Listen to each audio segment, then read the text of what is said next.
روزے دار کے ذہن میں کیا بات ڈال دی؟ فرمایا کہ تیری عبادات جو تو نے رمضان المبارک میں کی، نماز، روزہ، نماز تراویح، قرآن پاک پڑھا، ذکر اذکار کیا، فرمایا تیری عبادت زمین اور آسمان کے درمیان معلق کر دی جائے گی۔ اگر تو مال میں سے صدقہ فطر ادا نہیں کرے گا تو تیری عبادت قبول نہیں ہوگی، اور جب صدقہ فطر دے گا تیری عبادت قبول ہو جائے گی۔ اب امیر آدمی خود غریب کے پاس چل کے جاتا ہے کہ بھائی یہ میرا صدقہ فطر تو قبول کر تاکہ میری عبادت قبول ہو جائے۔ یہ سوچ اسلام نے دی۔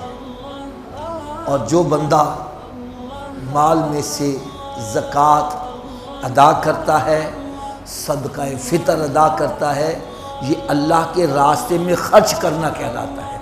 اور رب تعالیٰ کے راستے میں خرچ کرنے والا کبھی غریب، رب تعالیٰ کے راستے میں جتنا خرچ کرو رب تعالیٰ اتنا ہی زیادہ عطا کرتا چلا جاتا ہے۔ یہ صرف دل کو سمجھانے والی بات ہوتی ہے۔ بظاہر دیکھنے میں تو بندہ سوچتا ہے کہ جناب 1,00,000 روپیہ میرے پاس ہے، 2,500 زکوٰۃ نکال دی تو 1,00,000 روپے کا کمر ٹوٹ جائے گی، تو میرا تو جناب 1,00,000 میں سے 2,500 کم ہو جائے گا۔ لیکن علماء کرام فرماتے ہیں اگر ایک بندے کے پاس 5 بوری گندم ہے، وہ جتنا مرضی سنبھال کے رکھے یہ خرچ ہو جائے گا، اس کو کیڑا بھی لگ سکتا ہے، ضائع بھی ہو سکتا ہے۔ لیکن اگر 5 بوری میں 1 بوری وہ خود زمین میں ڈال دے، زمین میں بو دے، اب بظاہر تو 1 بوری کم ہو گئی ہے، 5 بوریوں میں 4 رہ گئی ہیں، لیکن فرمایا یہ جو 1 تو نے زمین میں ڈالی ہے اس سے تمہیں کئی گنا زیادہ ملے گا، کئی بوریاں مل جائیں گی۔ بس اسی طرح سمجھو جو رب تعالیٰ کے راستے میں خرچ کرتا ہے بازار تو سمجھتا ہے مال کم ہو رہا ہے، لیکن حقیقت میں اللہ تبارک و تعالیٰ اس میں اتنی برکت عطا کرے گا۔ قرآن مجید میں رب تعالیٰ نے ارشاد فرمایا مثل الذین ينفقون اموالهم فی سبیل اللہ کمثل حبۃ انبتت 7 سنابل فی کل سنبلۃ مئۃ حبۃ واللہ یضاعف لمن یشاء۔ فرمایا مثال اس کی جو بندہ رب کے راستے میں خرچ کرتا ہے ایک دانے کی ہے جس کو زمین میں بو دیا جائے، اس میں 7 بالیاں نکلے، ہر بالی کے ساتھ سٹا لگے اور اس میں 100 دانہ ہو، ایک کے بدلے رب تعالیٰ 700 گنا عطا فرماتا ہے۔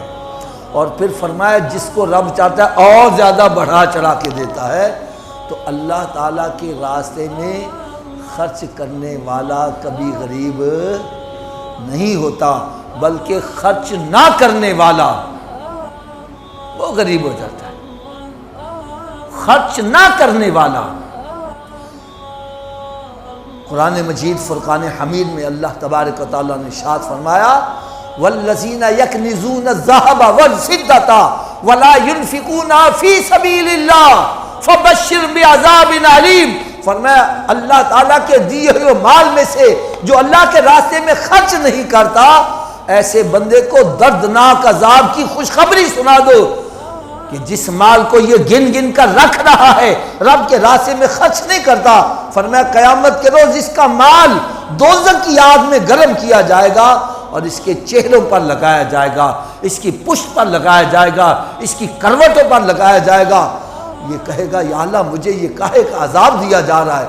بتلایا جائے گا یہ تیرا وہ مال ہے جس کو تو گن گن کے رکھتا تھا، اللہ کے راستے میں خرچ نہیں کرتا تھا، اب چکھ اس کا مزہ۔